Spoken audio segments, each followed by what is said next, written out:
చిగురించబోతుంది. గొప్ప దినాలను చూడబోతున్నావు. నీ యేసుకు సమస్తము సాధ్యమే. మార్నింగ్ దేవుని ప్రియ కుమారుడు, గుడ్ మార్నింగ్ దేవుని ప్రియ కుమార్తె, special good morning to you. ఈ ఉదయాన్న దేవుడు నీతో మాట్లాడుతూ ఒక విషయం తెలియజేస్తున్నాడు. ఫలించడం గురించి, ఫలించి వ్యాపించడం గురించి ప్రతి మానవుడు చాలా ఆశపడతాడు. అవును, నేను ఫలించాలి, నేను వ్యాపించాలి, నా జీవితము మోడైపోయినట్లుగా ఉండకూడదు, నా జీవితం ఒంటరిగా విడబడకూడదు, నా జీవితం ఫలించాలి, వ్యాపించాలని చాలా ఆశపడతాడు.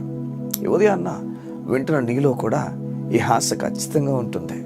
నేను ఒకరిని ఉదయం ఉండిపోకూడదు. చూడండి, ఒక ఉద్యోగ విషయంలో ఫలించాలి, వ్యాపించాలి. ప్రతి ఒక్కరు కూడా వారి జీవితంలో, వారు ఏదైనప్పటికీ, వారి వివాహ జీవితంలో కానీ, వారి కుటుంబ జీవితంలో కానీ, అది ఉద్యోగమైనా వ్యాపారమైనా ఏ పని చేస్తున్నా ఒక వ్యక్తి ఫలించాలనుకుంటాడు, తర్వాత వ్యాపించాలనుకుంటాడు. కానీ దేవుని గ్రంథం ఈ ఫలించడం గురించి, వ్యాపించడం గురించి చెప్తున్నప్పుడు ఎలా సాధ్యమవుతుందంటే, కొలస్సీయులకు రాసిన పత్రిక 1వ అధ్యాయము 6వ వచనం ఈ విధంగా ఉంది: మీరు కృపను సత్యంగా నమ్మి నాటి నుండి మీరు ఫలించి వ్యాపించుచున్నారు. చూడండి, యేసయ్య కృపను నమ్మిన వ్యక్తి, యేసయ్య కృపను కృపగా తీసుకున్న వ్యక్తి, అయ్యా నేను నీతిమంతుడు, నీ ఎదుట నీకు వందనాలు, నీ ఎదుట నేను నిలబడే అవకాశం కలిగింది, నీకు స్తోత్రాలు. నా మంచితనం బట్టి కాదు, నా గొప్పతనం బట్టి కాదు, నాలో ఏ మంచి లేదు, నేను చెడ్డవాడినైనప్పటికీ నువ్వు నన్ను ప్రేమించావు, నీకు స్తోత్రాలు. నీతో పాటు నన్ను కూర్చుండబెట్టావు, నీకు వందనాలు. అయ్యా నీ రాజ్యానికి నన్ను పిలుచుకున్నావు, నీకు స్తోత్రం. పరలోక రాజ్యము నాకు ఉచితంగా ఇవ్వబోతున్న దేవా, నీకు వందనాలు. నీ ఆత్మ నాకు ఇచ్చినందుకు నీకు స్తోత్రాలు. ప్రతిదీ కూడా కృపలో మనకు అనుగ్రహింపబడిన ప్రతి విషయాన్ని కూడా ఎరిగిన వ్యక్తి, కృపను పట్టుకున్న వ్యక్తి, బైబిల్ చెప్తుంది, ఫలిస్తాడు, వ్యాపిస్తాడు. చూడండి, దేవుడు కేవలం నువ్వు ఫలించే చెట్టుగా మాత్రం ఉండిపోవాలని కోరట్లేదు, కానీ నువ్వు ఫలించిన తర్వాత ఆ విత్తనాలు ఇంకా చెట్లుగా మారాలని కోరుతున్నాడు. నువ్వు ఫలించి వ్యాపించుదువుగాక. నిన్ను దేవుడు ఫలించి వ్యాపించినట్లుగా నీ జీవితాన్ని మలచబోతున్నాడు.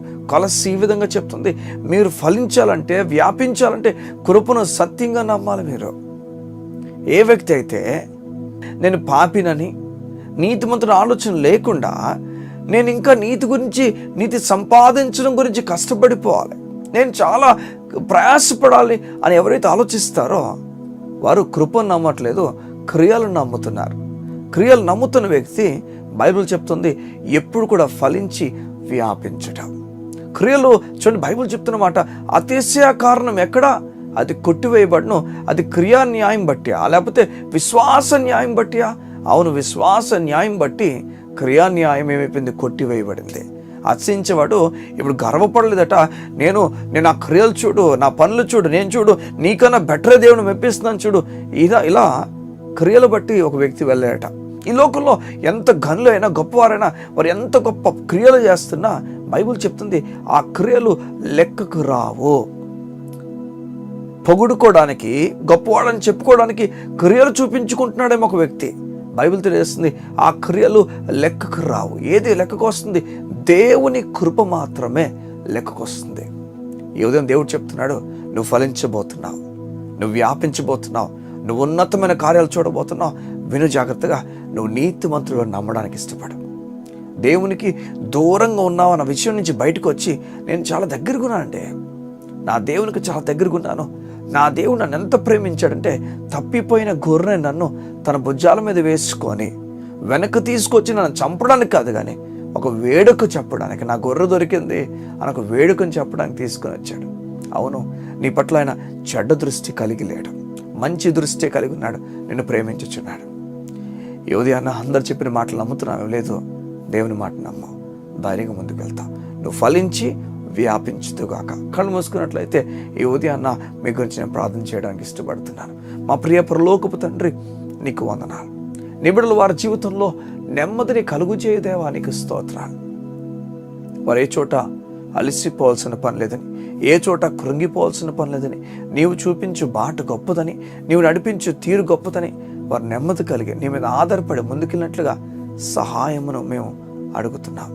అయ్యా, ఏ చోటైతే నిబిడలు ఫలించలేకపోయారో, వ్యాపించలేకపోయారో, ఏ చోటైతే నీ బిడ్డలు వారి క్రియల మీద ఆధారపడిపోతున్నారో ఆ చోటు నుంచి పూర్తిగా నీ కృప మీద ఆధారపడి నీ కృప మీద ఆనుకొని ముందుకు వెళ్ళేవారుగా ఆ మెచ్యూరిటీని వారికి ఇవ్వండి. ఆత్మీయ మెచ్యూరిటీని ఇచ్చి నీ బిడ్డలు నడిపించమని కోరుతూ యేసయ్య నామమున ప్రార్థించుచున్నాము తండ్రి. ఆమేన్, ఆమేన్, ఆమేన్. దేవుని లేఖనాలు చెప్తున్నాయి, క్రియల మూలంగా కాదు, విశ్వాసం మూలంగా మనం నీతిమంతులుగా తీర్చబడ్డాం. నేను నమ్ముతున్నాను, గొప్ప కార్యాలతో దేవుడు ఇది నుండి నడిపించబోతున్నాడు. God bless you. See you tomorrow.